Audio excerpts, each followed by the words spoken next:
The linear momentum, p, of an object is a vector quantity defined by the product of the mass, m, and the velocity vector, v, of the object. In an isolated system on which the resultant external force is zero, it can be shown from Newton's laws that this quantity is conserved. For example, in a collision between two objects, the initial total momentum will be equal to the final total momentum. In a collision between two objects, the two final velocities will often be unknown. It is then impossible to solve the conservation of momentum equation. On the other hand, if we consider that the total kinetic energy is also conserved during the collision, we can combine these two equations to calculate the final velocities. A collision of this kind is called elastic. Collisions of macroscopic objects are never elastic. There are, most of the time, losses of energy in the form of deformation, heat, or sound.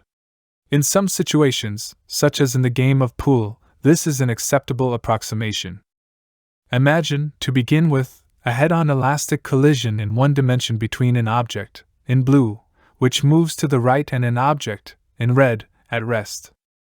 If the masses are the same, the conservation of momentum and kinetic energy equations predict that all the momentum of the first object is transferred to the second object. If the mass of the blue object is much smaller than that of the red object, the velocity of the first object is reversed while the velocity of the heavier object is little affected. If the mass of the blue object is much greater than that of the red object, the first object continues its motion unaltered by the collision, but it can be shown that the second lighter object rebounds with a speed equal to about twice the initial speed of the heavy object. One can imagine an infinity of different collisions of this kind. Each time, the equations of conservation of momentum and kinetic energy allow us to calculate the final velocities. In this kind of system, we can also define a special point called the center of mass. During a collision between two objects, the center of mass is located on the line that joins the center of the two objects. It is also closer to the most massive object.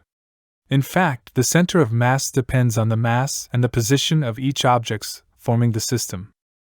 In an isolated system on which the resulting external force is zero, the velocity of the center of mass and its trajectory are not affected by the collision. When the kinetic energy is not conserved, the collision is said to be inelastic. If we know the energy loss, we can calculate, again, the final velocities. In the special case where the two objects stick together after the collision is said to be perfectly inelastic. As the final velocities of the two objects are the same, it is possible to calculate them with the conservation of momentum equation.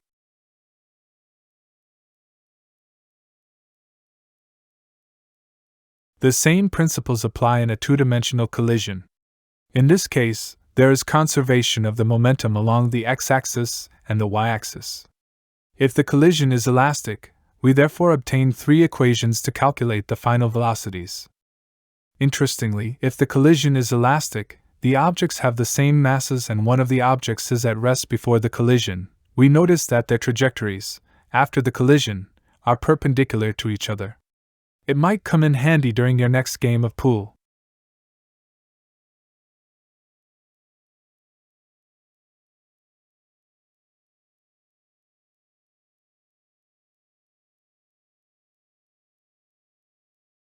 If the collision is perfectly inelastic, the two objects remain stuck together and start rotating after the collision.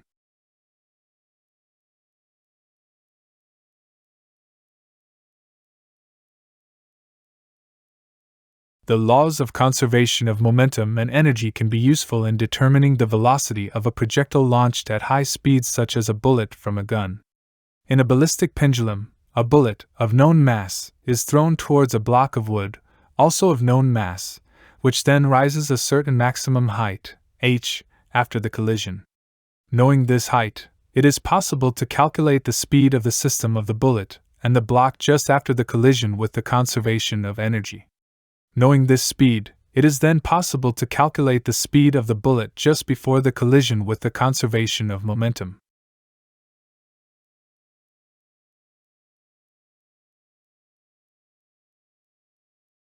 If you are interested in the subject, you will find a link to this simulation and several others in the description.